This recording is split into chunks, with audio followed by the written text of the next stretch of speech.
This is Report to Wyoming. This show targets local issues that matter right here in Natrona County, where we talk to real people about their thoughts and ideas. I sat down with Maggie King and Elliott Ramage as part of our new Neighbors of Casper series.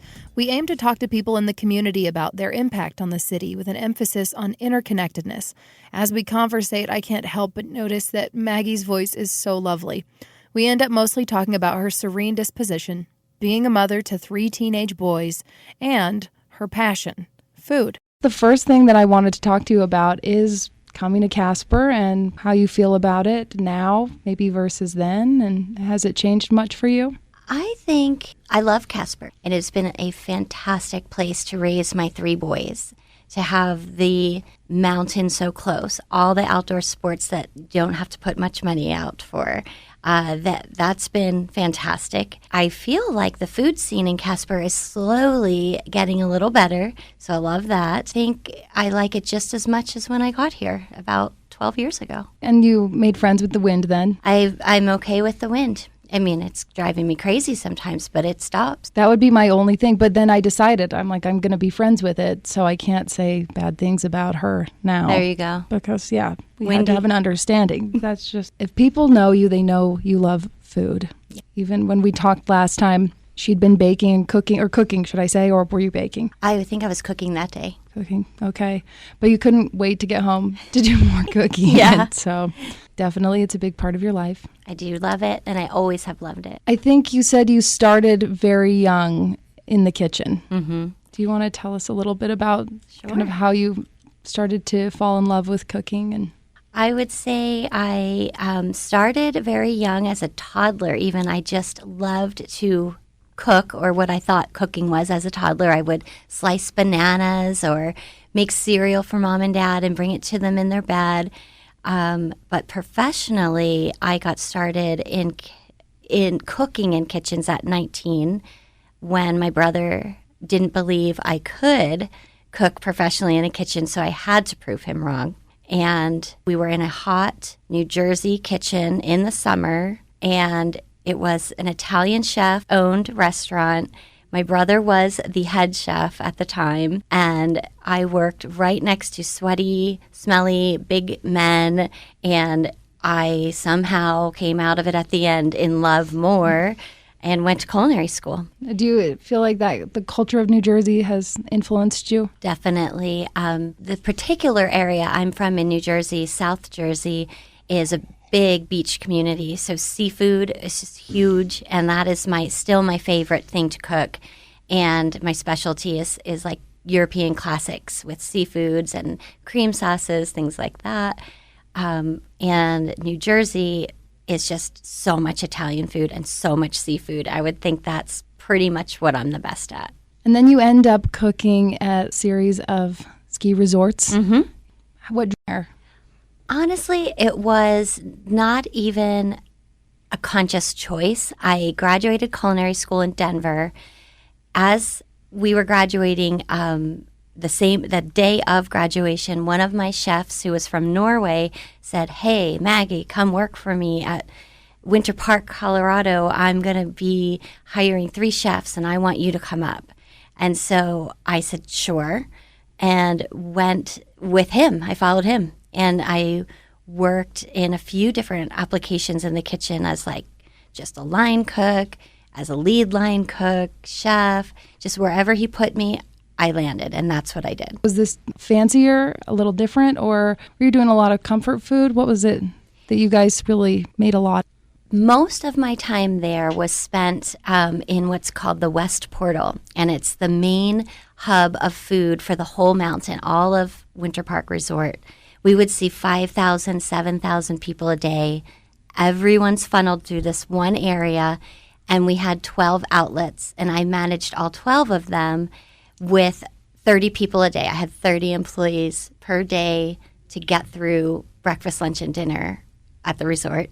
And we had burritos, Einstein bagels, Peabody coffee, Carl's Jr. I am trained by the Carl's Jr. Association. I can touch their burgers. There were so many things. The breakfast was huge. My first day, my chef said, "Maggie, I'd like you to prepare biscuits and gravy for 500, please. And I really thought maybe I'll just turn around and go home. But he saw the fear in my eye and said, let me walk you through this. And I was just off and running after that, and I loved it. 12-hour days, 15-hour days, I just didn't care. I loved it. I almost feel like everyone should work in a kitchen or a restaurant at some point in their life, because I learned so much about work from serving. I was on the other side. And Elliott, I know you said you'd worked in restaurants, right? Yeah, I've helped in different restaurants, but really Maggie was the person that I saw there was a need for fresh juices I take a lot of my trips to Costa Rica, and outside of the yoga studio, there was this thing called the Fruit Shack, and you just go out and they had like all of the fresh produce you can imagine, literally like right off the trees and bushes, and then they would make smoothies and juices right there. And so after you have a hard physical class, it was just like the most refreshing, wonderful thing. And so a lot of my travels, I've come back and I'm like, why don't we have this? Casper would love this. And Maggie and I would always, just through different community things, talk about food. And I think she poked me to run with this idea to create the Juice Goose. And my friend Michelle Fritz was really good at these really nice herbal teas. And we brought it into the Grab and Go Gourmet downtown, and we're making them there all through Maggie teaching us how to get through all the health department hoops and whistles, and it was really a good thing. And then COVID happened, but the beautiful part is now there's a whole new juice company that's literally right down here inside of the Good Food Hub. And Maggie's, like now it's still, there's wonderful juices. I just bought a 6-pack today, and it's amazing, an amazing product. And there's a new bread company called the Wyoming Bread Company. Do I have that right? Wyoming Bread House. Wyoming Bread House. To try that. Oh my gosh. I love bread. So, that looks really good. But Maggie's just been really incredible about all things, all the ideas of food and new entrances into the market in Casper, of helping people that really don't know where to begin, getting those things to come about, and helping take stones out of the way for other people. Which I really want to get into this. But one thing just randomly that popped into my head was he has a business called Beyond Borders, and he takes adventurous people on these trips around the world. And so he went to Iceland recently. Have you been back more than a week yet? Yeah, a couple of weeks. Okay. And then it turns out that with these crazy solar storms that we're having, you've been able to see them in Wyoming, and I even read as far south as Alabama. But Iceland is a really special place. This was the 5th time that I've taken a group there, and every time I find new things to experience and share with my guests. And same kind of thing, I really am passionate about experiencing new things in life and then bringing those back so other people get to share in those amazing things that are out there in the world. So this is where I was going with it. You might be interested too. Is there something that they're doing differently over there with food or drink? Or is it pretty much like us, or is there something that we don't do, or we're missing out on? Well, I just think Europe is such a food-based culture. Like so many of the things that we eat all the time comes from Europe and other countries, and I just think there's always new takes on things that are popular. Like they'll just different varieties of pasta and spaghetti, or fusions of different cultures, or just street food that you're like you can eat shark when you're in Iceland, or there's just exotic things, and a lot of things you may not ever even want to try, but then you'll be like, I just had reindeer loin, and it's one of the most amazing things I've ever experienced. So there it's just being a little bit curious and being brave enough to try new things, and then sometimes you'll be like, this new thing is my favorite thing. Well, we were just talking about Maggie is really good at helping people get started, and some of that comes from your past experience. Do you want to talk a little bit about starting a business here in Casper and what it's like? It is difficult, actually. There's a lot of red tape here in Casper that I hadn't run into in other states. I have had a business in New Jersey as well, and it was an easier process, but I actually would say in Casper, the biggest hurdle is getting through your health department and what they call the gray slip, which is something you do with the city to make sure that you have everything in place. And while it's maybe more difficult than it is in other states, it's more comprehensive. So when you do get through it, there's nothing left after that. You're off and running. And the second side to it is, even though it's difficult, they are helpful.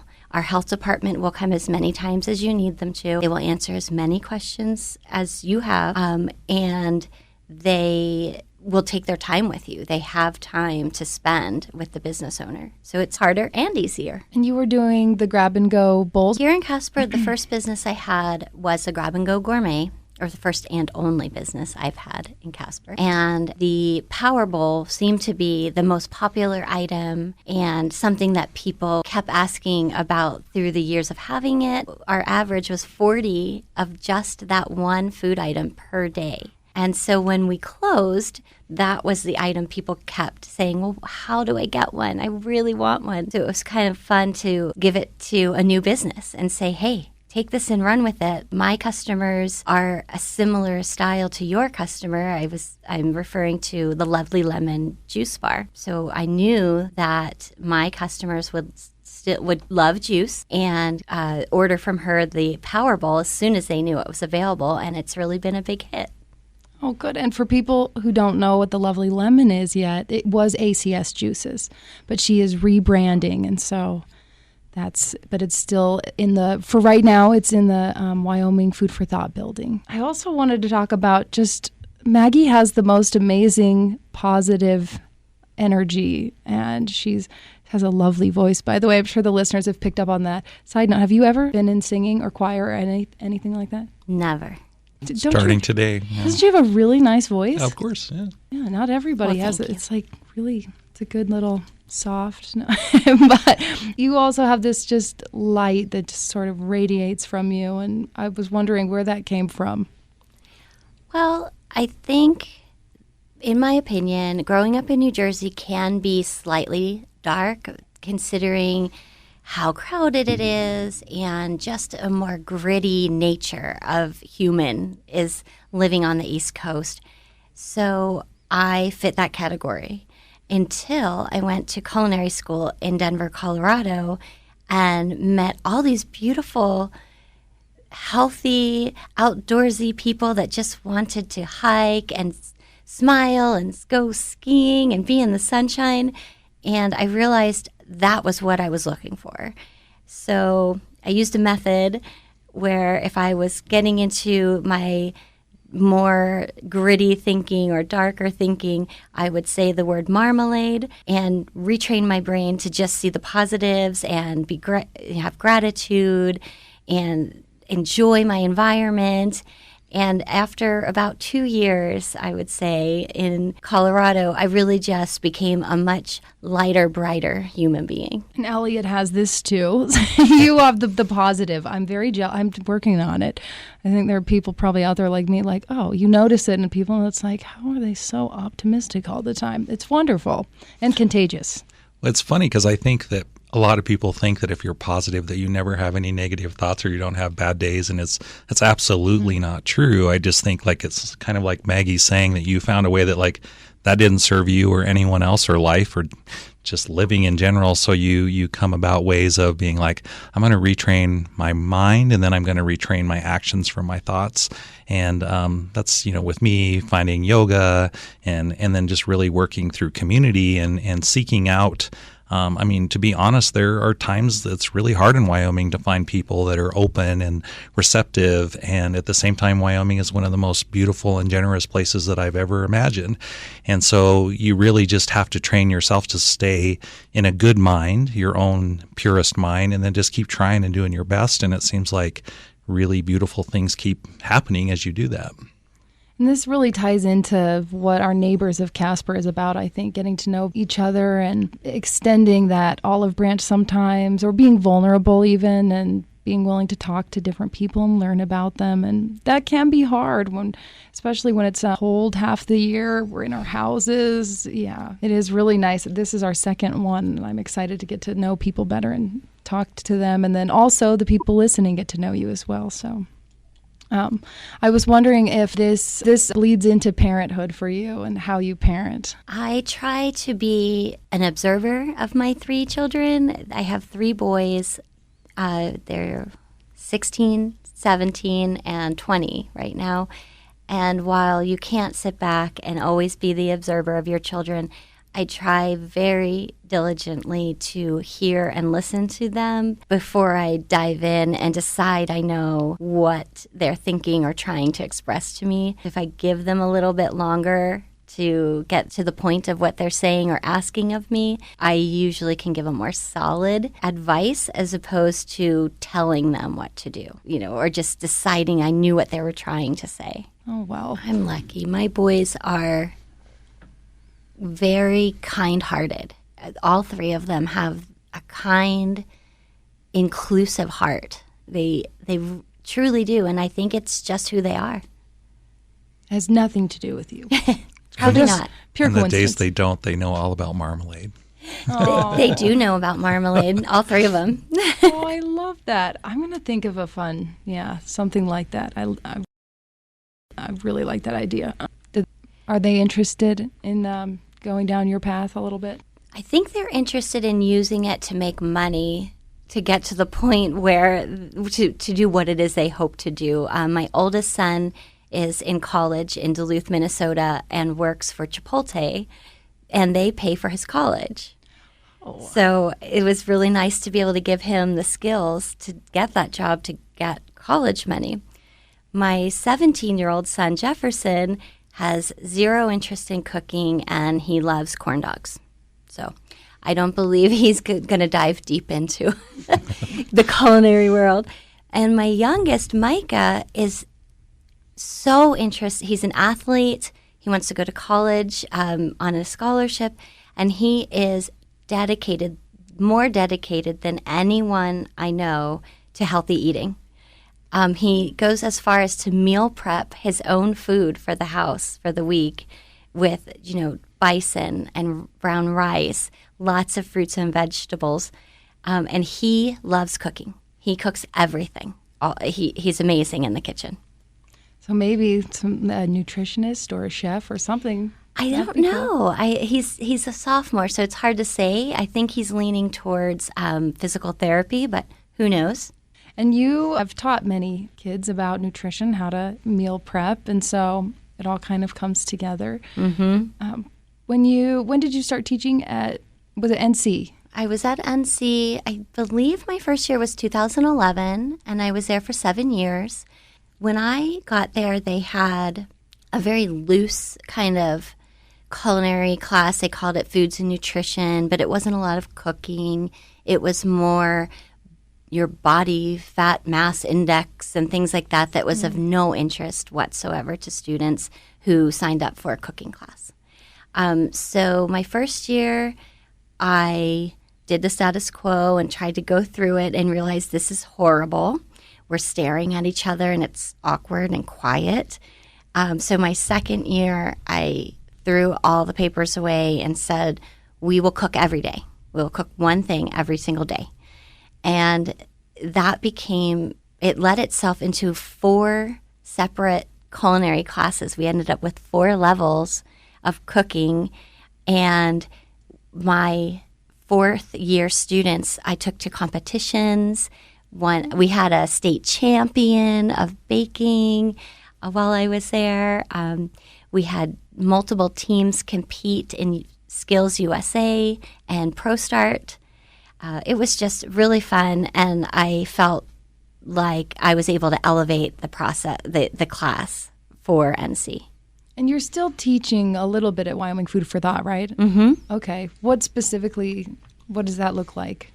Right now, we're working with DVR here in Casper, and they will send to me young adults. Like right now, I've taught an 18, 19, and 22-year-old, and they, for one reason or another, don't have skills to go out into the world and get a job, but they are interested in cooking primarily. And we go over safety and sanitation in the kitchen, basic cooking skills, hierarchy of the kitchen, how to utilize all of the large-scale commercial equipment in kitchens, and how to clean those items, how to store food and label food, anything they would need to get an entry-level culinary job here in Casper.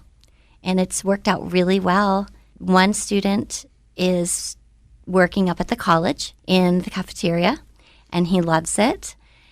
One student is working at the hangar in the kitchen, which is he wanted to work primarily in cleaning and dishes, and we got him all set up. He knew everything he could possibly know and was hired.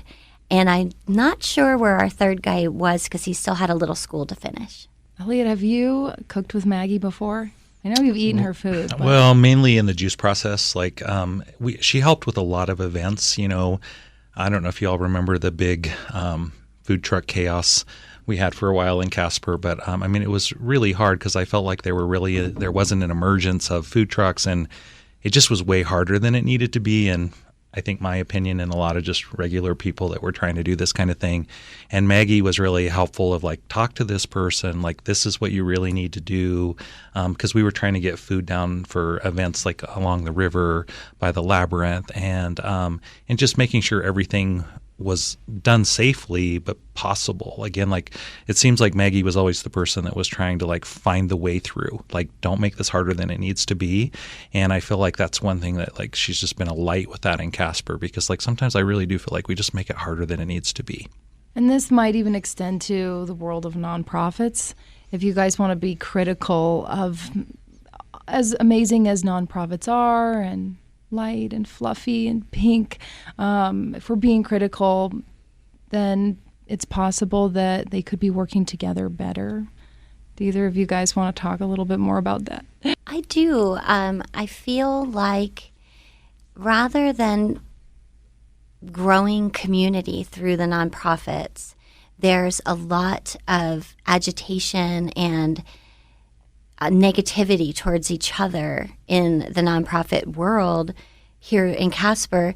And I don't have experience in other places with nonprofits, so all my experience and what I'll speak to is here in Casper. I just see that where we could work together, we could make huge change in our community. But unfortunately, I see a lot of negativity towards each other and competition. And I have a theory, we'll see if it's true, that there's plenty of money for all these nonprofits.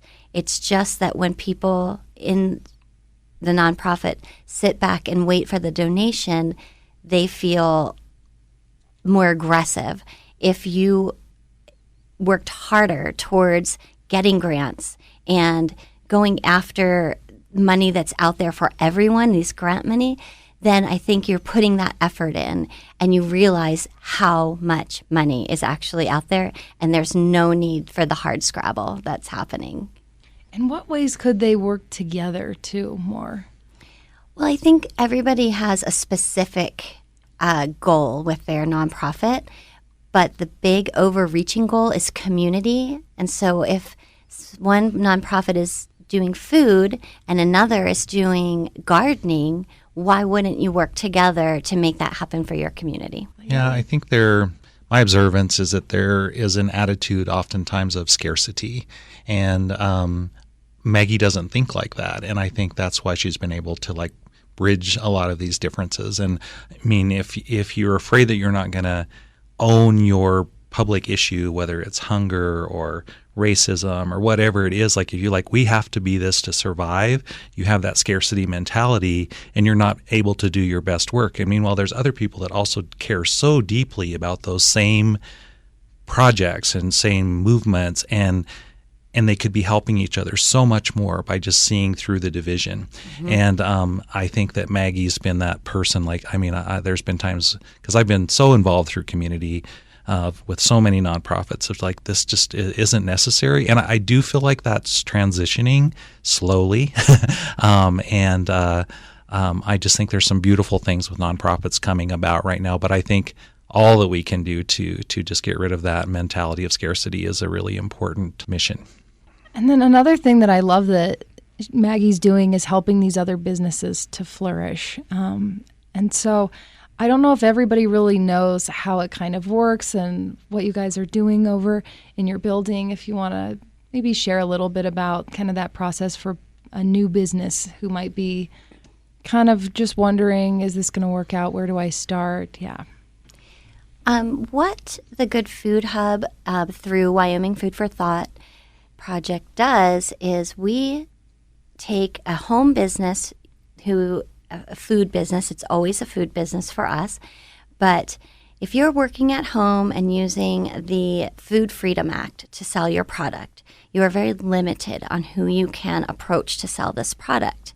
But so when your home business has gotten to the point where you need to produce more, or you're looking to become commercial, then we take you on, and we have a commercial kitchen, and we allow you to use that at very, very low cost. But before we even start in the kitchen, we go to the health department, the city.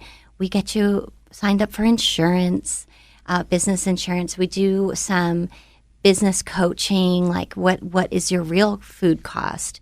What should you really be selling that item for? What does your packaging cost? How much time have you contributed to this one product? And try and show the business owner what their product's actually worth, not just what sounds like a good number. But we do bring you in. You start to produce commercially out of our commercial kitchen, which means you can sell to businesses. Once you've gotten through that, we have some small areas out front where you can have vendors set up and or a vending space. And you can, meet customers there. You're selling out of it just like you're in a store anywhere in Casper, but you're paying such a low cost, and there's no utilities. There's no costs out past your rent and your food costs. And that allows the customer, the vendor, to produce at a slower rate so that they can really perfect their product, and then to grow responsibly, start saving a nest egg, to move out of our facility and into their own area. But they've got tons of knowledge to back up their big move into their own space. And so there are some success stories already that have come out of this. And I also think that maybe some people might find that maybe it's not, they don't want to move on and go bigger. So I think it's nice that you've got a safe space there for people to just dip their toe in and see if they're ready to do something even bigger. Mm-hmm. Yeah, that must be really rewarding. Well, I do feed off of their excitement. It's so fun to see, say, Anna with Lovely Lemon Juice Bar, and just see her getting more and more confident in her product and realizing she can say no when she needs to say no. She can say yes to big orders and not feel overwhelmed. And I would say the same for Emily, who has Wyoming Bread House. She's much newer to us, but she's really exploring now different breads and new products, and she has a customer base to try all of these new products on. And seeing her confidence grow has been wonderful as well. And she's been there how many weeks, would you say? I think that we've had her producing out of a vendor space for only about 2 months now. Okay. But she did come in just a bit earlier than that to perfect some of her breads in commercial equipment, because it's different than your home equipment. I'm excited to try her bread. Did you bring, was today's bread sourdough? Yes. What is it? Oh. That is her original sourdough. She is a student of the European baking process, and so she has a little different twist on her things than you've seen here in Casper. She's very dedicated, and she is very specific with what she does. It's lovely. Her flavors are so good. Yeah, and the jam on top. And Oh my gosh, marmalade. Marmalade! that could be a cute brand for just happy, positive food, some kind of thing. I like it. I'm thinking a T-shirt too, like sometimes you're thinking marmalade, I've got this, but then like someday it might be marmalade. Damn it! Is it marmalade? Was that the word you picked just because it's impossible to be mad if you're eating marmalade toast, or? I think it's the word itself and the brightness of the color of it. I mean, now I make marmalade at home every year, and I put whiskey in it, so maybe it's the whiskey. That sounds pretty good. I have a final question. Are you going home to cook dinner for your parents again? Tonight, because I was doing this and I didn't want to rush, we are having what's called at my house, it is called the leftovers buffet.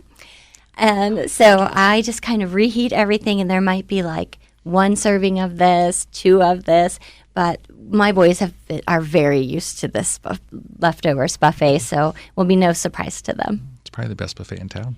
I do love leftovers. I think it's important to eat your leftovers. It is. And they can be really good.